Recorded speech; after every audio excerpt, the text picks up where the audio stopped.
fantastic contribution this morning, always on full, always backing UK workers, and always standing proudly alongside our trade union movement. So huge thanks and every other MP, Labour MPs from whatever party actually, that have come over to join us this morning to celebrate what's great about British manufacturing and to make it clear what our demands are of this government right now, to ensure that the support, which has been very welcome, that was fought really hard for all those months ago to protect some 14 million working people now who find themselves on furlough, is extended beyond the end of October and into next year, and for as long as is required, to ensure that specific sectors of our economy that will not return to any form of normality in the immediate term, probably the short term for some, are protected on an ongoing basis.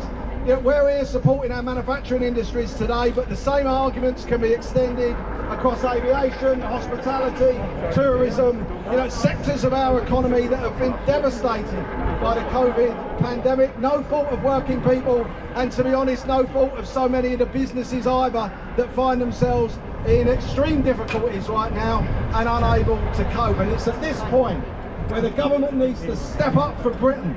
It needs to back those workers that built Britain, that will build our way out of this crisis, and will build all of those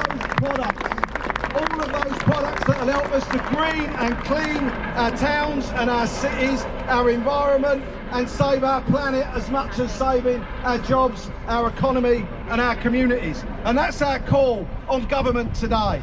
Not to betray UK workers, not to abandon the workers we've worked so hard together actually to make sure that we support during these unprecedented times, to unite and to back Britain.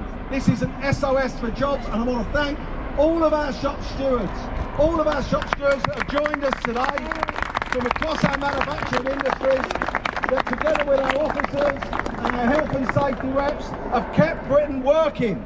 They've worked throughout this pandemic. So many of our members, so many working people have worked throughout the pandemic, and so many more are now starting to return to work, and they're able to do that safely with control measures in place because of the hard work that our safety reps and others have done to ensure that that happens. Working with good companies that are viable in normal circumstances, that find themselves right now in a very difficult place. So we need to extend in a focused way, in a strategic way, that JRS 2. We need a job retention scheme 2 that supports short-time working, that rewards those that can make it back to work, of course, but also looks after those that can't. Those that can't return at 100% because demand is not there, because confidence is not there yet back in our economy, that are subject to global supply chains that are not yet open, and therefore the gates can't open. This is not the fault of working people, it's not the fault of working class communities, and we will not pay the price.